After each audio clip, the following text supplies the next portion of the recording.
Joe Murphy, I'm back. Those of you who are wondering, these are different shirts and a different suit. Now, if you didn't notice the other day, I was wearing a blue pinstripe suit, and the day before that, a dark gray pinstripe suit. And I have about 20 or 30 of these white shirts, button down and flyaway collars. This one is muted plaid, so I'm just telling you straight up that this is not the same jacket. But today, it was not about wardrobe or wardrobe malfunctions or anything like that. Today is about creating meaning at work. You know, in today's business, people come to work because they need money. This is a pyramid. Maslow said, people need security. And this is down here in the bottom rungs of the security framework. But people, after they get pay, they start moving up the rungs or the ladders once they get stability in their lives, and they're no longer worried about survival, and that's the key word. These are the first three are survival. How do I survive? This is about belonging and actualization. The top one is self-actualization, probably one of the most important words we have in terms of being human and working. Now, Abraham Maslow was a genius. A lot of people didn't pay attention to this, and they don't understand. If you don't read some of Maslow's books, you've got to go back and see what he studied. He studied people who were performing at higher levels, peak performers. He was the first one to do this. And he was a psychologist studying well people who were well instead of people who were ill. And he said, well, how can these people be thriving? What is it about this group of people? And what can we learn from people who thrive? People who were self-actualizing, who had moved up, found this sense of belonging, but also, more importantly, that they were tapping into their potential, and I'm going to use the word infinite potential, and there's a reason, their infinite potential. They were tapping into their infinite potential, and they were self-actualizing, and they were becoming everything that they were designed to be. Now, that might sound a little spiritual, and it is, because Maslow was spiritual.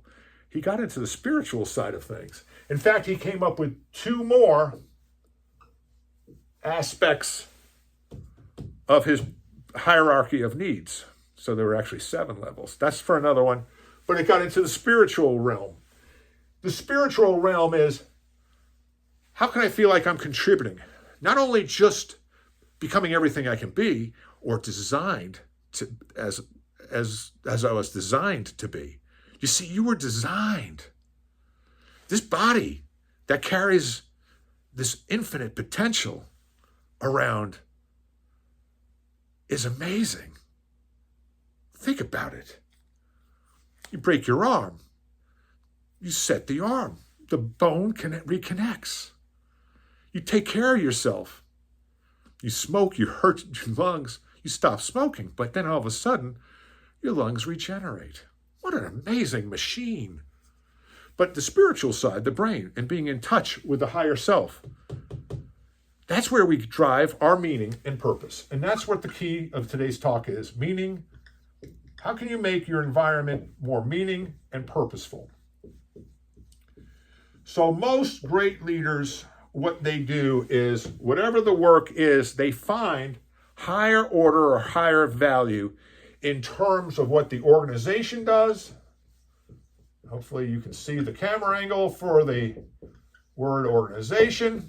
And then they tap into what the organization does, and they bring that meaning right to the worker or the employee who's performing work at different levels, saying, you know what, this is what we do, and this is making a difference. Let me give you a great story. You've heard it before, but there were 3 bricklayers. And up walks a person. He says, what are you doing? First bricklayer says, I'm laying brick. goes to the second person putting bricks. The second bricklayer is asked the same question. What are you doing? So the second bricklayer responds, I'm building a wall. Ah, you're building a wall. He looks back at the first bricklayer who was just putting bricks on top of bricks, putting cement between. This one's building a wall. He goes to the third bricklayer. And the bricklayer is asked the same question. What are you building? And the third bricklayer responds, I am building a great cathedral with spirals going up to the sky in honor of God and name so that people can worship and people can bring their religion into this great place where there's harmony and fulfillment. You see, that third bricklayer had tapped into self-actualization. He had tapped into this idea of purpose and direction. If you're the foreman and you go to those three bricklayers, there's a temptation for you to say to the third bricklayer, what are you doing?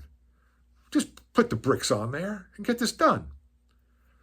But a great supervisor would go, let's teach these other two bricklayers exactly what we're building so they can take pride in their work. The first bricklayer was always late. The second bricklayer showed up on time. The third bricklayer was there an hour earlier every day and worked an hour later because he was motivated. He had tapped into his intrinsic self-worth, self-efficacy, and his potential. I'm Joe Murphy, and I'm here for your success. Tap into your potential and help your people tap into theirs.